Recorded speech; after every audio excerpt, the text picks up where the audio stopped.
latest Manchester United news as we get some shocking team news from Erik ten Hag. We get an indication of how much money Manchester United have got to spend. We also get the normal bullshit about Ten Hag's going to get sacked at the end of the season. And I tell you what, I might be very late because I was in the pub and I thought I could run up that hill a little bit quicker than I can. But what I make up in late, what we lose in lateness, I'm going to make up in content because it's been a very interesting day. And I'm sure some of you might want to ask questions or get points in. To all the haters who hate the channel but clip up the channel because they watch it, keep clipping it up with your fake little bot accounts. You know, at least I'm sat here. At least everybody knows who we are on the United Stand. You're watching, you're clipping, you're very welcome. I hope you're going to have a great weekend and get clipping away with your out of context jealous shit. Let's get into the show. It's going to be good. I'm late because I was down the pub. I'm sorry. Life's for living. We're here for a good time. We're not here for a long time. And to all these people hating on Twitter, get out and touch grass. You'll be dead in 100 years and you've wasted it on an app having a go at people you don't even watch, apparently, and you've got no idea about. Sad people. Let's go. We're into the show. We're going to start off with Erik ten Hag's shock team news. I get a feeling this might be one of the best shows because this is what the purity of the Friday night show is. Real people having a real chat at the end of a hard week. That's what we're here to do. You'll notice the lack of Rashford in the chat. You'll notice the lack of Rashford in the title because guess what? I don't really want to talk about Rashford. I didn't want to talk about Rashford this morning. Nobody wants to talk about Rashford. We've got a game tomorrow. Man United are playing. I don't think he should start. Ooh, you know what? Hopefully he'll come on and score a hat-trick.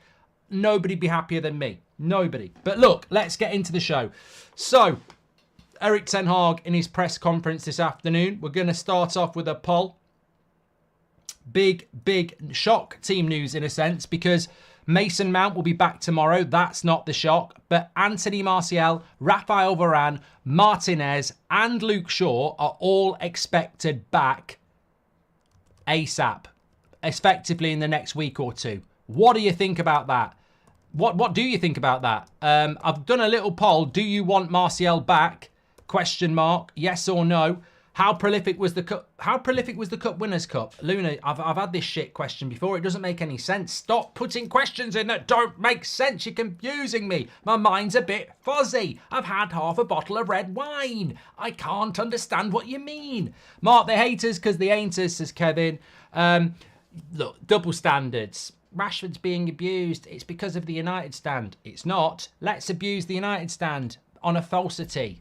Make it make sense. Make that make sense. We're not abusing Rashford. He's not talking about us, but let's abuse the United Stand. It makes no sense. It's not right to abuse people, but I'd love to kill you and punch you in the face. Wow. Anyway, I don't want to talk about that. I want to talk about this. So, look, I'm actually really excited. I mean, it's a Friday night show. We've got so much to talk about, so many different topics. Passion. Get your comments in, of course. But you know what? I am really excited about Mason Mount being back tomorrow. I'm really excited about Luke Shaw, Martinez and Varane being back. God, to have some fucking defenders. And you know what? I'm excited to see Anthony Martial. He's leaving in the summer. You know, you talk about hate, abuse, agenda. I don't think anybody's had to deal with Anthony. Martial's had a lot to deal with, mainly because of ex-players in the press. In fact, remind me to read this email I got, if I haven't deleted, but I'll still find it. Got an amazing email today that I sort of read it twice and still didn't really understand it. And I thought I'm going to read this out on the chat tonight because it's a Friday night, it's chill. And it was basically about the ex-players and why Sir Jim Radcliffe should ban them from Man United. And I was sort of like, But then I read it a couple of times and I was sort of like, I don't know whether they're onto something here. But I'll read it out to you and you can have your thoughts about it. But look, I thought Martial and Rashford. Look, I'm sorry if you've not been watching the show for the last 7 years. You're welcome if this is your first ever show. Subscribe, bottom right-hand corner, get involved, have your say. That's what we want. But this show's been going on for how many? I think it's our 10th year this year. And 10 years. It makes me feel so old. I remember like being in hotel rooms in London talking about Lozano. I remember being on beaches, being attacked by pineapple men. I remember walking to work down the canal in Birmingham. I mean, you know what? It makes me emotional. What a journey we've been on. But I've lost my points. But no, the point is, I love Martial. I love Rashford. Like, these were my two favourite players. 7 years ago, 6 years ago, these were my two favourite players. These were going to be the future. These were the players. And I'll always have an affection to them, because it's a bit like, you know, your first love. You might not be with them anymore for various reasons. You cheated on 2 other people and they caught you. But make it a foursome. But that didn't work. But you've always got an affection for that first love. And I think that no matter what happens, I'll always have an affection towards Rashford and Martial. They've let us down in the sense that they've not gone to the level they should have done. But there's no part of me that's going, get out of my club, Anthony Martial. Like, I'd love him to come back and score 2 or 3 goals and then leave. I don't want a new contract. No. I don't want a new contract. But Anthony Martial playing in a Man United shirt again, I'd love to see that. We've got no striker apart from Rasmus. I would love Anthony Martial to be fit tomorrow, 20 minutes off the bench if we need him. Absolutely. I've never understood the booing. I've never understood the hate. I've never understood the agenda. I mean, when you think about Anthony Martial, before Rasmus came, he was our best striker. He just couldn't stay fit last season. Like Martial, I agree with Ricky. Martial actually can play as a number 9. He just can't stay fit. And yet, for some reason, he's ended up being tainted as arrogant, lazy, selfish, mercenary. And he's never been that. He's never been that. He's made of glass. He's made of glass. He's like the bloody vase on my dining room table. He is made of glass. But that's the biggest criticism. Phil Jones was made of glass. If he walked out at Old Trafford, they'd applaud him. If Anthony Martial walked out at Old Trafford, they'd boo him. Why? Because one's French and one's English. Anthony Martial's never done anything wrong. He is a nice, shy, reserved lad who is French. He could easily have done deals with Adidas, Puma, Nike, because he's a striker. He's not a bad-looking lad, probably. And he could easily have done it. He doesn't do it because he doesn't like interviews. He doesn't like the brand. He doesn't like PR. Martial's made all his money from playing football. He hasn't followed the boot deals or the clothes deals or anything like that. He's a footballer. And what happened is certain people in the media called him arrogant, lazy, and can't be arsed. And that's the truth. That is the truth. So, look, I would love to see Anthony Martial back playing for Man United over the next few weeks and then let him go in the summer. We're not going to give him a new contract. He's on a lot of money. He's got to go. But I would love him. I'd love it. There's no malice. There's no fuck off. There's no get out of my club. I'd love it if Martial came back and was an option for us, especially with the FA Cup final. Like, I want as many people back as possible. So I want Martial back playing. But look, you know, you're talking about today and the news today and the agenda and the toxicity and the abuse and whatever. 57% of you don't, 58% of you don't want Martial to come back. And I don't know why. I'd love to read some, why? What? Name me at least 2 things that Anthony Martial has done. You know, he's not refused to train. He's not been out on the piss. He's not walked off when he's not been subbed on. Yes, Sancho, Ronaldo, Rashford, I'm trying to think off the top of my head. He's not had an off-field incident that he's been arrested for. You know, he hasn't actually done anything apart from be French. Like, he hasn't. He's done, you know, he's been injured a lot. He's been injured a lot and he's had a few bad games. I mean, I remember him playing last January and I was just disgusted by his performance. It was terrible, but who hasn't done that in the last 3 years? Who hasn't had a shit performance in a Man United shirt? So, no, look, I knew this would happen. I'm not even knocking you for 57% of you not wanting him to play for Man United again. I'm just asking the question, why? Why does Martial get treated with such disdain? And he's actually done nothing wrong. But look, it's all about choice, isn't it? It's huge too. It's huge though, isn't it? To have Martial back, it's huge. It's a shock. I didn't think we'd see him playing for United again, so I think that's a real positive. Varane, Martinez and Luke Shaw also all back. I mean, they won't play against, obviously they're not going to play tomorrow against Burnley. Crystal Palace is a week on Monday. A couple of those players might be on the bench. And then the following week, it's Arsenal. So in 2 weeks' time, we could have Martinez and Varane back. We could have Luke Shaw back. We could have Martial back. And We will be a better team having those players back. There is no doubt about it. It's a huge positive. And if we can beat Burnley tomorrow and we can start to get some of these players back, then I think a lot of these people that are just talking about Ten Hag and United being shit will be sat down. Because I guarantee you, the minute we start getting some of these players back, you will see a huge improvement. I think Marcus Rashford will play better with Luke Shaw. Because Luke Shaw knows how to be a left back.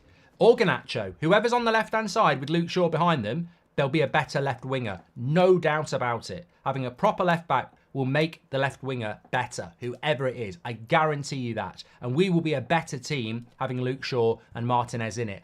100%. And Varane. And, you know, we've also got Maguire playing well at the moment. So, look, it's exciting. It is exciting. Let me just read some of your comments because I want to talk. There's so much to get into tonight. I don't get the Frimpong signing. Why spend 40 million quid on a non-priority position? Delo's been great this season. Because we're going to sell Wan-Bissaka, Jared. And you should always be looking to improve without a shadow of a doubt. So, yeah, absolutely. We should be bringing in Frimpong. He's probably better than Delo, but Delo can't play 60 games. We need competition for places. And I tell you what, I'm going to read this out from Simon, who's one of our members. It was really exciting to hear that. I agree. I agree. I want positivity around this football club. Hi, Mark. Playing in a cup final tomorrow and was wondering if you have any advice for playing in such a big game, says Mally. Get to sleep, eat well, sleep well, and take a beat. As Jerry from Blue Light said, rest in peace. Take a beat. Take a breath. I think in any big incident in your life, take a breath. And what that means is just take a breath. Take it in. It's a big moment for yourself. Yes, you're going to be nervous, but just take a breath. Take it for what it is. And I always say this, when you've got a big event in your life, always think this, whether it's an interview, whether it's a cup final, whether it's a driving test. My mentality has always been, imagine you failed and this is your second chance. Imagine you've already done it and failed and you've got the second chance. Tends to be a good mindset to approach it with. Man United needs to stick to their traditional colours of red shirts and white shorts. When they wear black shorts, they usually lose, says Chanel. Blair, welcome to the Members Club. You're a legend. I'd love 2 strikers and 2 wide wingers like the Fergie era, says Tom Bowler. Certain accounts even had a countdown until De Gea's contract ran down and now can't stand fair criticism, says Mario Franco. Oh, you know what, mate? They can swivel on it. Swivel on it. You're fucking hypocrites, the lot of you. We all know you're hypocrites. We all know why you do it as well. You just want to pile onto something that you don't like. But you're all bloody hypocrites. The way De Gea was treated last year was fucking abhorrent. Absolutely disgusting. 3 Player of the Year's award, made us relevant. Absolutely brilliant player. People were clipping him up like a fucking hairdresser. You know, get out of my club. You know, ridiculing him. Not abuse, though. That's not abuse. That's not abuse. Clipping him up and taking him out of context and slagging him off, not abuse because he's not got an English passport. It's not abuse if they're not from England, basically. When it comes to Man United players, it's only abuse if you've got an English passport. Where's your wedding ring, says Mrs. Goldbridge. I can't get it on because I broke my finger. Well, Ben Foster broke my finger. So I can't get my wedding ring on at the moment. I'm not single looking to mingle. I'm married looking to... Doesn't anything rhyme with that. Having a cigar and a beer after a tough week. That's what Friday night show's all about, Daniel. This is it. Live life, smile on your face. Lovely stuff. Apparently they called David De Gea a terrorist. Is that not abuse? X account still jealous. Same ones called Martial lazy and Pogba worse, as De Gea. Call it for what it is. Mate, if they want it, give it back. You know, there ain't nobody on Twitter or X whose farts don't smell. Nobody. So, fuck them. Mark, do you think player power isn't working like it has in the past? Use of powerful and motivated Garnacho, Rasmus and Mainu course, as Danny. Martial back. Someone check Ricky's heart rate. In all seriousness, this is good news. Some defensive stability. Options, Goldio. Options. Hi, Mark. In bed with COVID. Keep up the good work, says Ben J. Good, mate. If you're ill or have got COVID or worse, we're here for you. Think Ethan Wheatley will get more game times as Ross. Another exciting young player coming through, given a chance by Ten Hag. Hark, Mally, we've done that.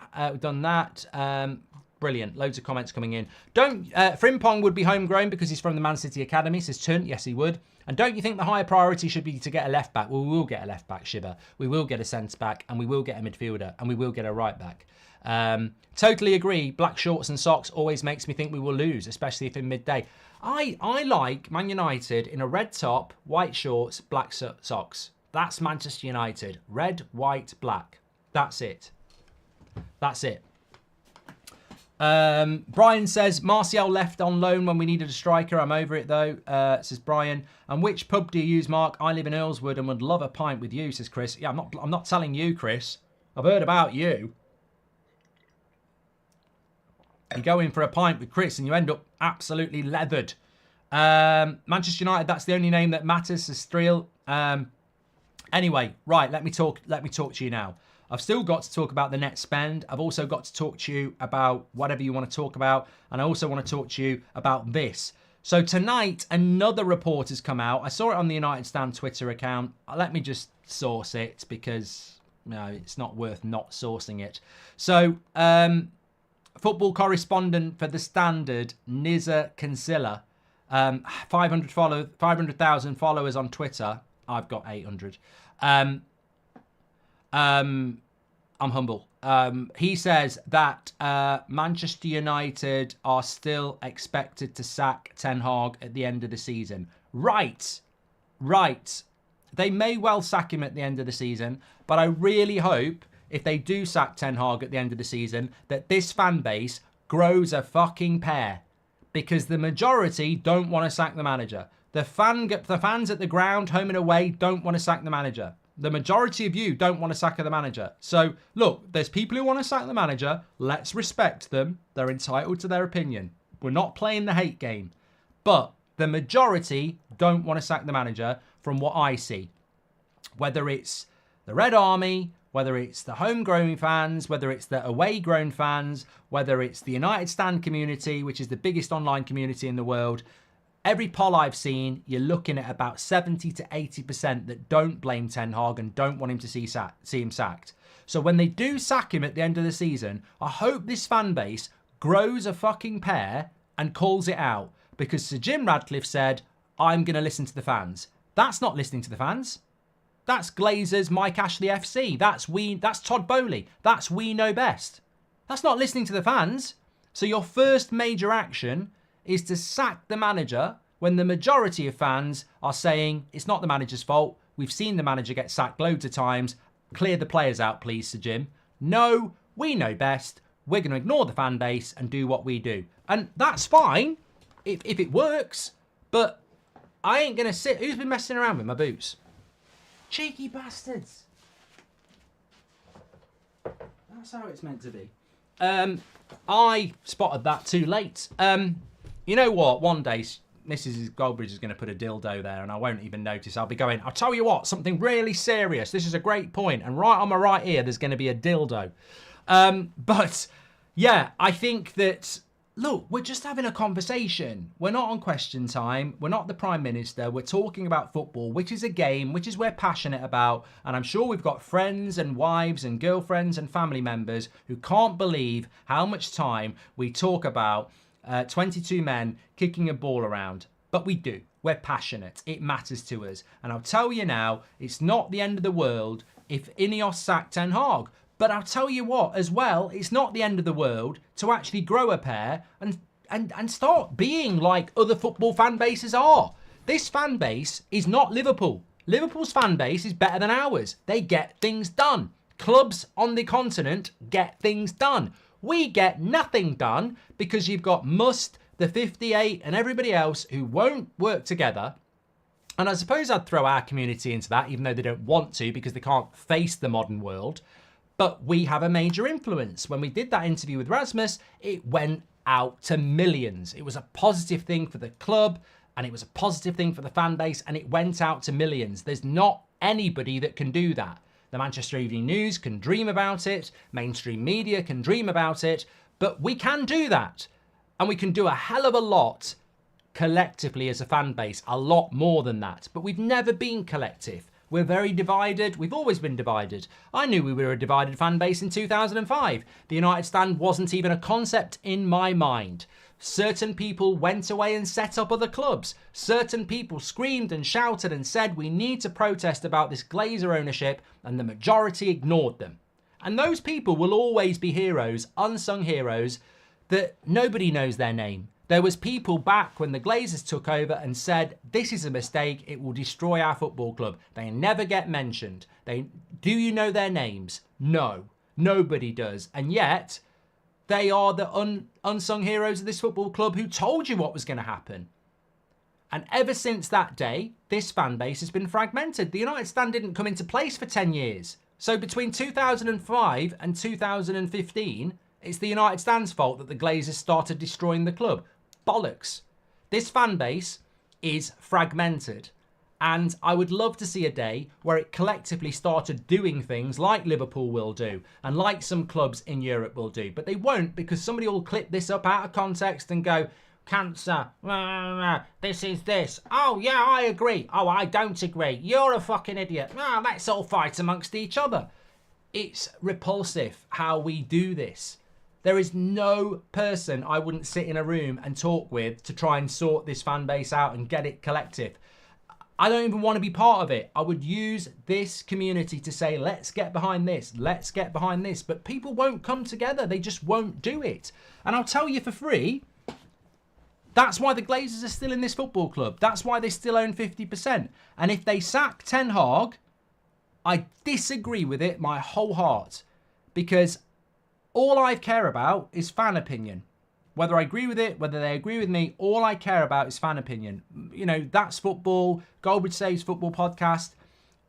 What the PGMOL are doing, what the Premier League are doing. You know, games being played all over the world, Super Leagues. Most importantly, Man United. All I really care about is fan opinion.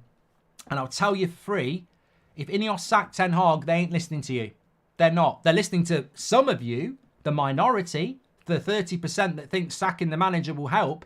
But I will say again, where are we going to go? If we appoint Thomas Tuchel, I do not know how to deal with the next 3 years. Because if we give the job to Thomas Tuchel, we will be back here in the next 2 or 3 years. And I don't like saying I told you so, but we will.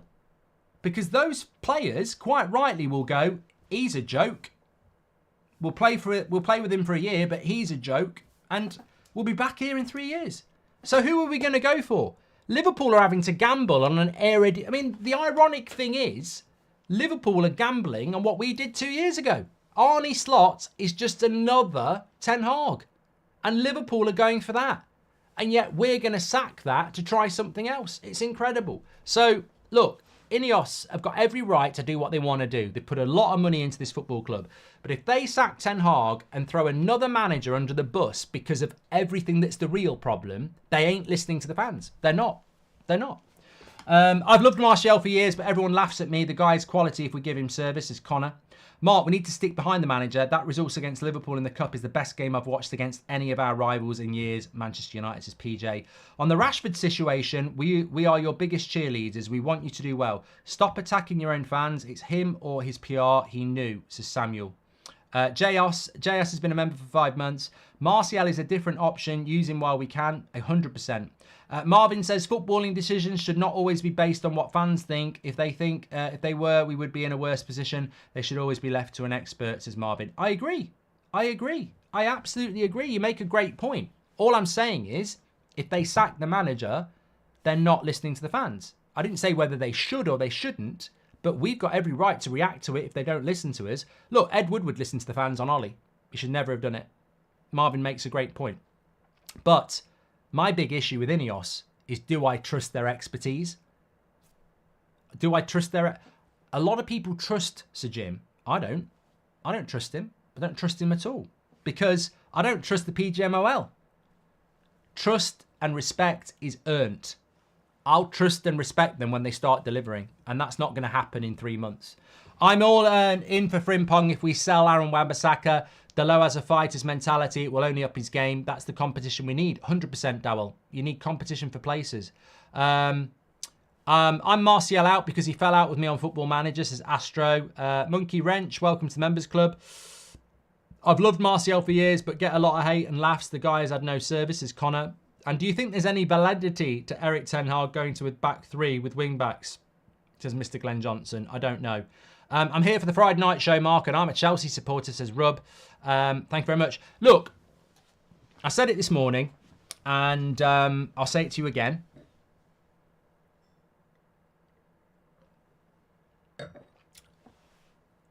My opinion, and I've spoken, look, I will say this to you now. I'm happy to converse with anybody, any big account, any fan group or anything like that. I know we're a very confident community and that's always the way it's been. And I know it's laced with a bit of banter and a bit of, hopefully comedy. It's a bit rough around the edges. That it's not personal. Anybody that's met me will go, you can have a conversation with him. So I will say this. Fabrizio Romano has been coming on this show for years. There's about 4 or 5 journalists in this footballing space that are very, very good, that I have very good relationships with. There are a few people within the football space, players, etc., I have good relationships with. I will never betray that confidence and trust. And if I did, there are people, not Luckhurst, I said respectable people, bloody hell. I will never betray that trust and confidence, because if I do that, I'm not the person I want to be, and it's not the community I want to build. So I'm not going to do it. But in relation to Marcus Rashford, my opinion, based on conversations today with numerous people, and I said it to you this morning before I spoke to numerous people, my opinion on Marcus Rashford is categorically opinion. He didn't write that tweet last night. Jesse Lingard was sat at, I think it was a Munich anniversary at Old Trafford. His phone was nowhere near his hands, and a tweet went out off Jesse Lingard's Twitter account. Jesse Lingard didn't write it. It was appalling that it went out at the time that there was an anniversary going on, but he didn't write it. Marcus Rashford, I don't think he wrote that account. I don't think he wrote that tweet last night. I absolutely don't. I don't. I categorically do not.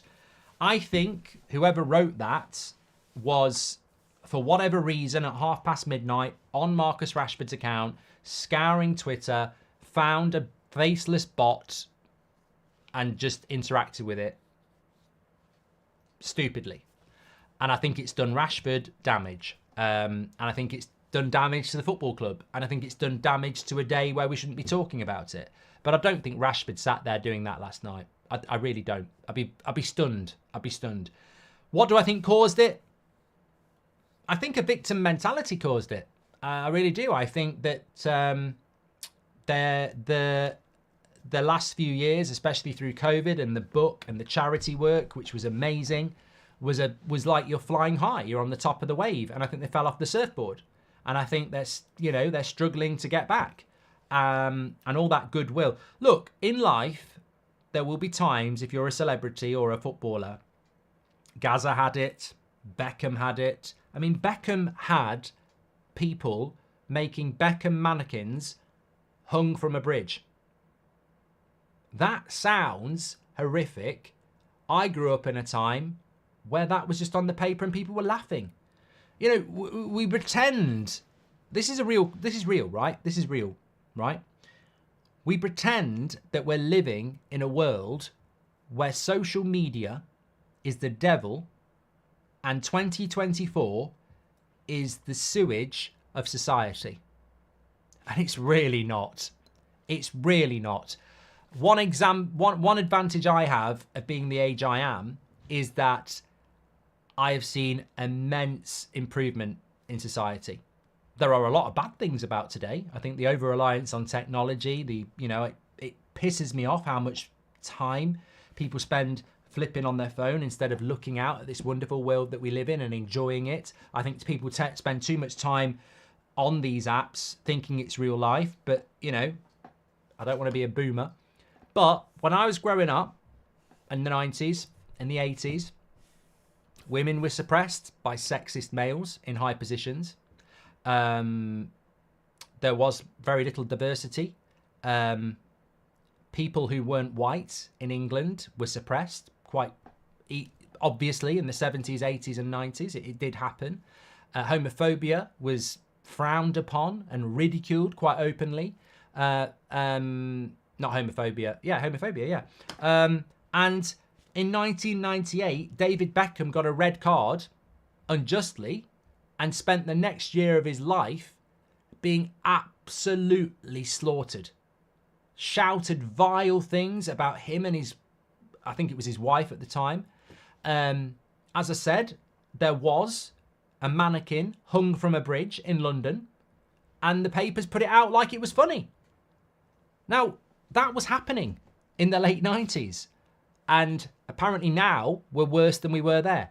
Look, my kids go to school and they've got no concept of, you know, the other day, Seb had somebody new start from in his class who doesn't really speak English because they've moved over from Hong Kong. All it was they've moved over from Hong Kong and we've learned about what Hong Kong's about. Now, you take that back 30 years, very different. And the world's a much better place. It is a much better place. And we are not living in a society that is full of toxicity and hate. We're far from it. Things were a lot worse back then. But we need to wake up and take a moment. As I say, let's all just take a beat here. We argue about things that just aren't worthwhile. We overblow things that aren't worth our time. We analyse things to ridiculous lengths and we hate on each other when actually, you know what, there's far more important things to do. I think with Marcus Rashford, he's been flying high and now he's flying low. And they're struggling with that.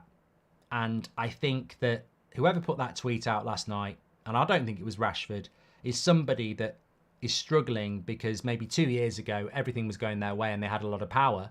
And now everything's slipping away. And it's like, instead of self-reflecting, it's everybody else's fault that it's going wrong. Oh, it's all abuse. It's been going on for months. Well, every player gets abuse. David De Gea got abuse. Martial gets abuse. Pogba got abuse.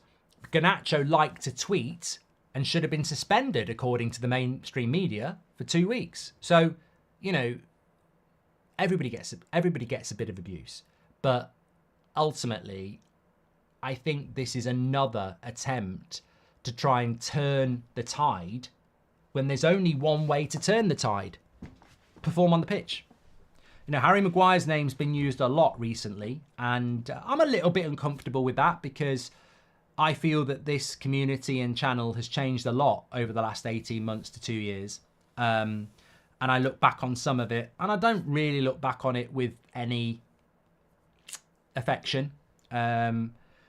You know, Maguire no doubt was crap. And yeah, but I think things probably, you know, could have been said better. Of course they could.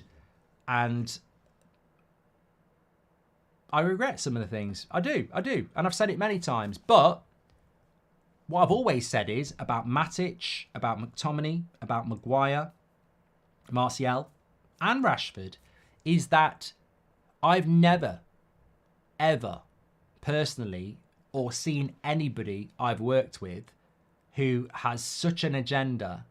Well, I tell a lie. I think there are people that may have been on the channel but aren't now.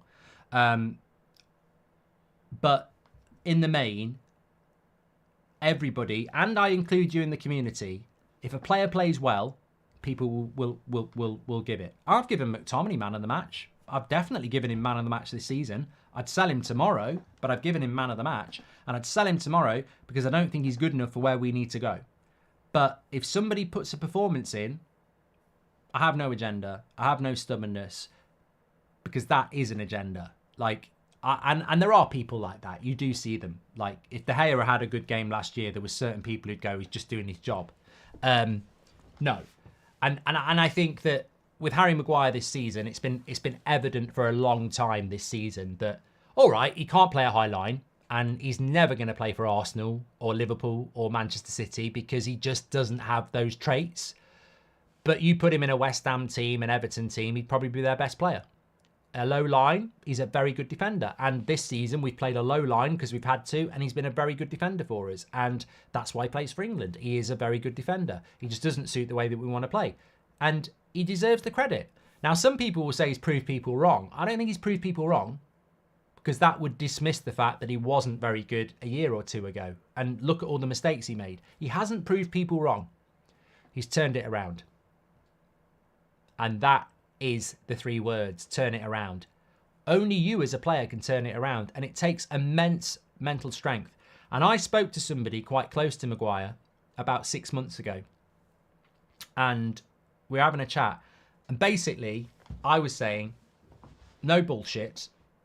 And this person, we've had a bit of an up and down relationship over the last 18 months, but I was talking, and they are close to Maguire, and I said, you know, it would even get to the point where he'd have a good game for England and they'd say, I thought he was a shit defender. So it was a bit banter, but it wasn't.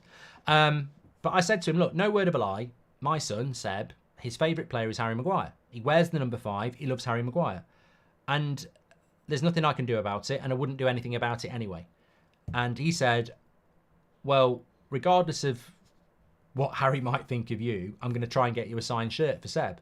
It never happened.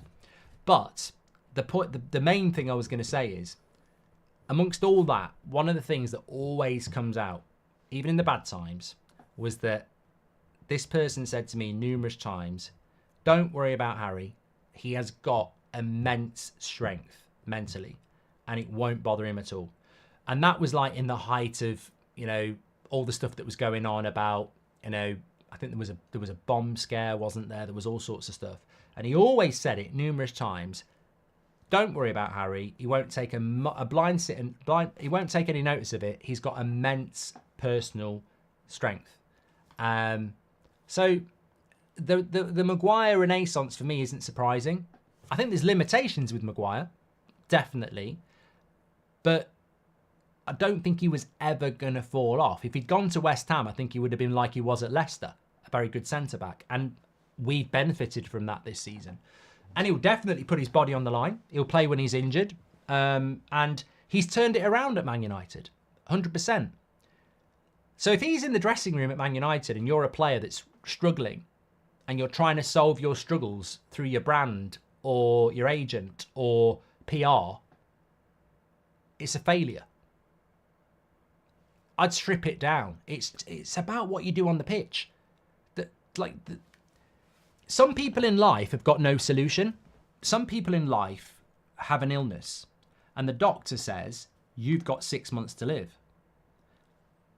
And it doesn't matter what you do, you've got 6 months to live. That's it. You know, a school friend of mine, well, I say school friend, it was one of my best friend's brother, who was 2 years below us. He died this year, and nothing could be done about it. Like, it was going to happen. There's nothing you can do about it. And people will say, why are you talking about that? Because sometimes in life, you can't solve a problem. You can't. It doesn't matter. You know, one of my best friends a few years ago died. At the funeral, people just couldn't believe it. They were like, he's not the sort to die. And I sort of was crying while it was being said, but you know, it's a bit like if you've ever watched Only Fools and Horses, Del Boy's not the sort of person to die. You know, it's just like some people aren't the sort of people to die, but they do. And there's nothing you can do about it, and there's nothing they can do about it. And they can be full of life, they can be strong, and there's nothing they can do about it. But there are things in life you can do things about. And I think when we take it back to Man United players, and I know it's a jump, but I'm trying to make a big point, is that when you've got a player that's not playing well, all you got to do is follow the path that's already been trodden.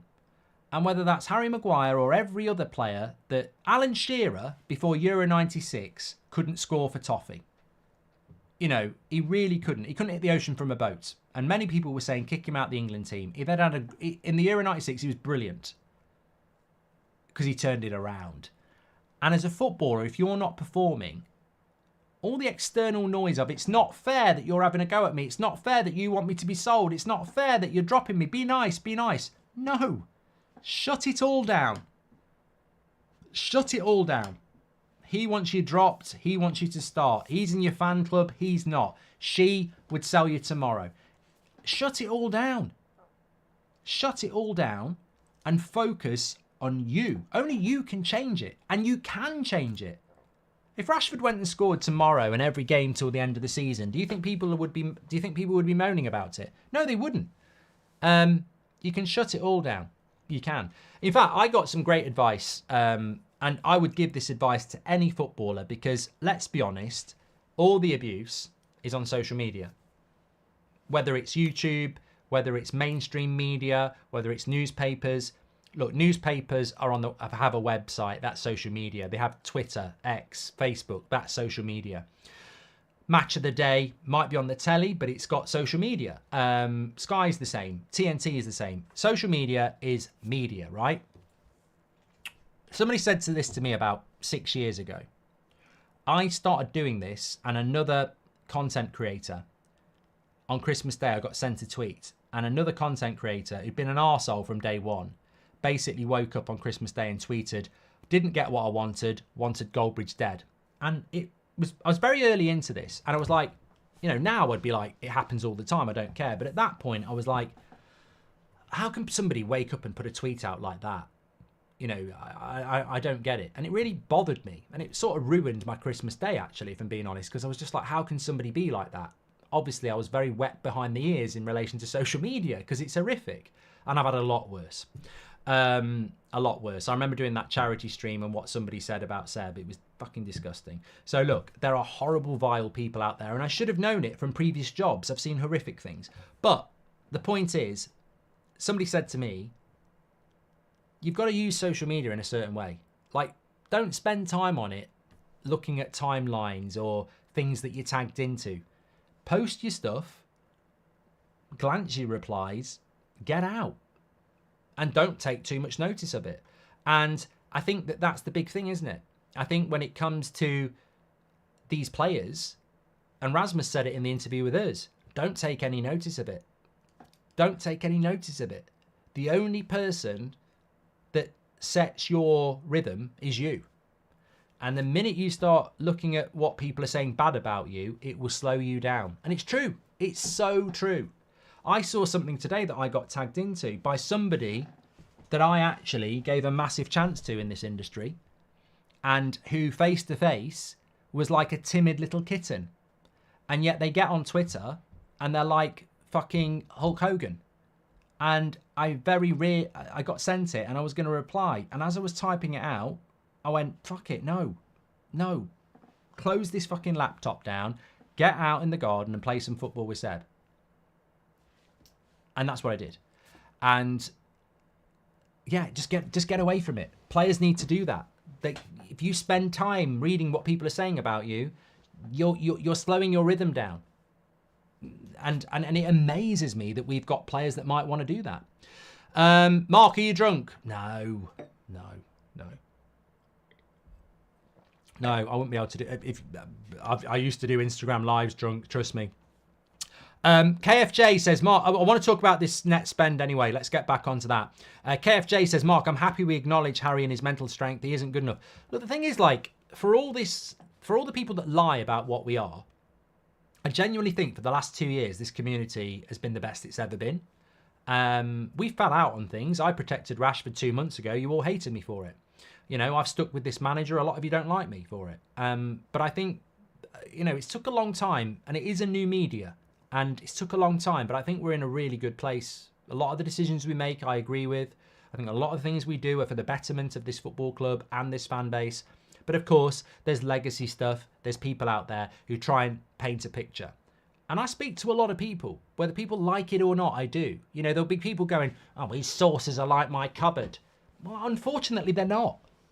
Unfortunately, like it or not, some of the people we're talking to collectively, I mean, look at the work that Sam does, been proven right on multiple transfers and stuff. Look at last summer, I told you Rasmus was coming to United. People forget that. I said it months in advance. I said it about Anthony. We do get good information, and we do speak to people who are there. And whether you like it or not, we do. And, I'm not going to lie.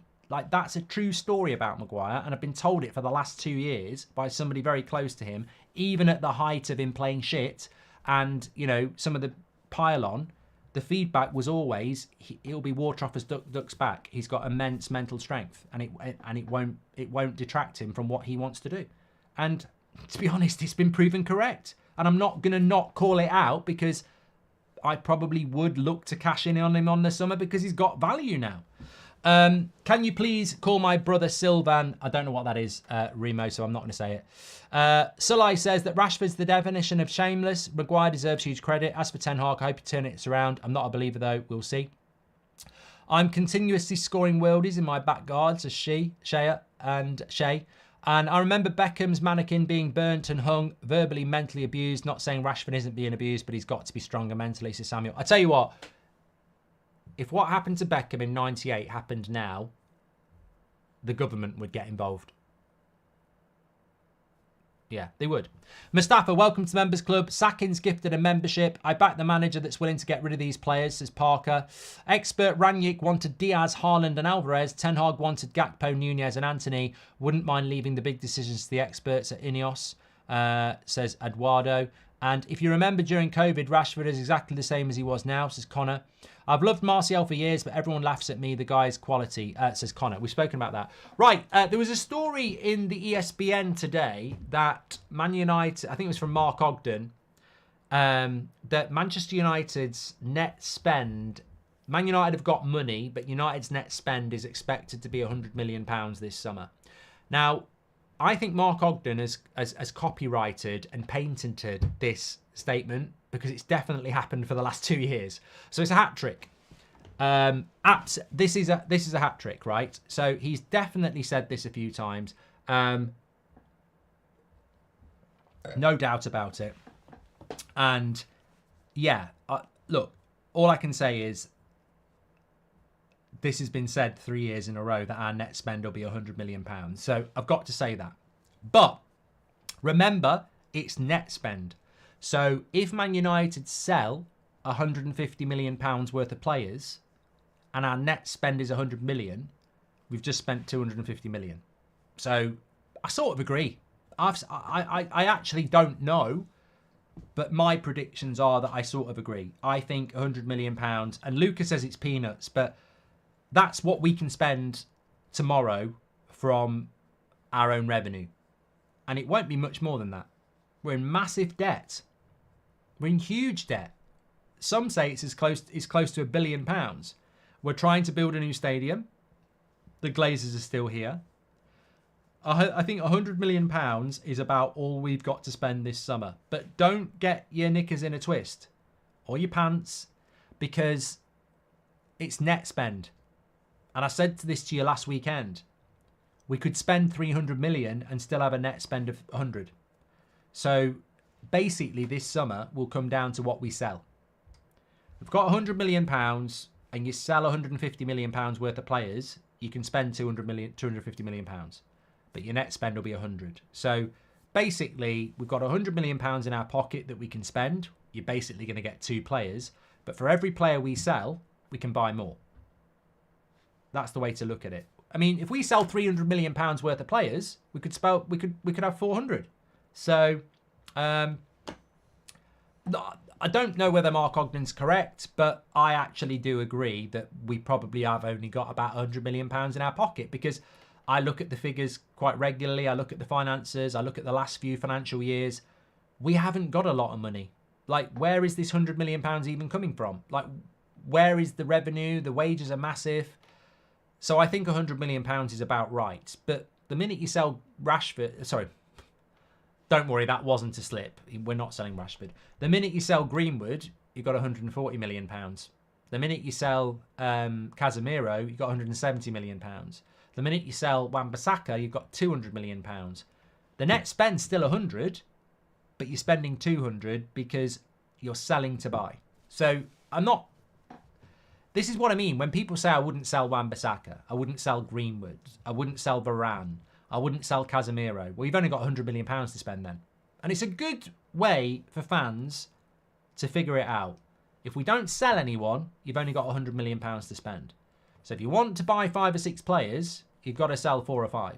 And that's the way it's going to work. So that's why you can't go, I'd keep McTominay as a bench player. Oh, I'd keep Maguire as a bench player. Oh, I'll keep Casemiro as a bench player.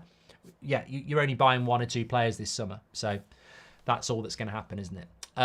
Hi, Mark. Probably off topic. I know you had your say about the sacking Ten Hag. I don't want to. And the fact that there's Euros and a Copa, there's also an Olympics, says Darren. Fabrizio says, Arnie slot, here we go. Well, I'm going to do a video on That's Football in a minute. PJ's gifted 1 membership as well. Daniel, welcome to the Members Club. You're a legend. Funny how these same accounts supporting Rashford are abusing you guys for having connections with players. Beautiful that we reach them through TUS, says LJ. Mate,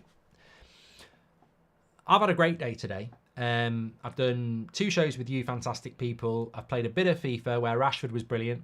I've, played wrestling with Seb and football with Seb. And my daughter got through to the next stage in her academy. We've had a lovely meal. I'm just living life and enjoying life. And I hope you are as well, because I love football. But, the main aim every day is to try and enjoy it.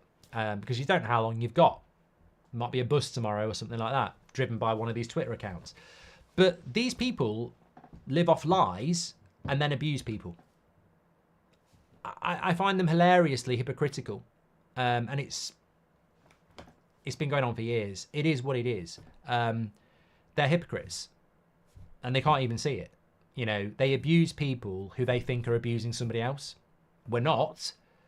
But even if we were, you're abusing us. So it doesn't even make any sense. You can't justify abuse. You can't say, you're abusing someone, so I'm going to abuse you. You're still an abuser. So it doesn't make any sense. You don't have sources. Well, we do. That wasn't said. Well, it was. It's just like, and the funniest people are the people who, they go on Twitter or X to make a point. They'll go, Goldbridge says this. It's not true. You're talking to bots. You don't even know them. Drop me a DM. Let's have a proper conversation like a grown-up. You're projecting your opinion onto Twitter and getting justification from people you don't even know. Have a grown-up conversation about it. If you've got a problem, reach out. Reach out and touch faith. Like, you're projecting your opposition about me or the United Stand or whatever onto a fucking social media app where you don't know anyone. And you're probably sat at home knocking one out because someone agrees with you and likes your tweet. Fucking grow a pair and reach out and have a proper grown-up conversation. I don't get it. I just don't get it. I don't get it. And to be honest, we're spending too much time talking about it. Okay, look, more importantly, I hope you have a great day, evening, morning, whatever you're doing. I am going to react to this Arnie slot thing on That's Football, but you might not want to watch that. But tomorrow's match day. Wow. It's a match day tomorrow already. It's a 3 o'clock kickoff. We'll be live with the watch along and the countdown to kick off from 1:30. Looking forward to that. And let's hope we can get a win because we bloody well need it. Thanks everyone for watching. Legends. Really appreciate your support. And 63% of you don't want Martial back. And I asked the question again. What's he done wrong compared to players that we currently have who are still putting on a Man United shirt? Why can't Martial pull a shirt on for the last few weeks and help us out? Thank you very much. I've got one more chat to read. You probably saved my life multiple times, says Daniel. Well, look, the reason I do this is because I enjoy it. But doing the live shows last year, the amount of people that came to the shows and said that this community has almost saved their life, there was about 6 people who said it. And they're real people. They're not a bot on Twitter. I haven't got a fucking clue who they are. Like, they were real people shaking my hand, talking about this community. So that's the only thing that matters. Real people. Mark, huge respect for you and all you've built. Some players should take notes on your ability to take hate and still turn up every day, says JM. Fabrizio, okay, lovely stuff. I'm going to go and record that now. I forgot about the email, Michael. We'll keep it back to Sunday. It will still be there. It will be back 20 minutes once I've read it and everyone's had their say. But please remind me about it. It is worth talking about. Take care, everyone. Speak to you all in a bit.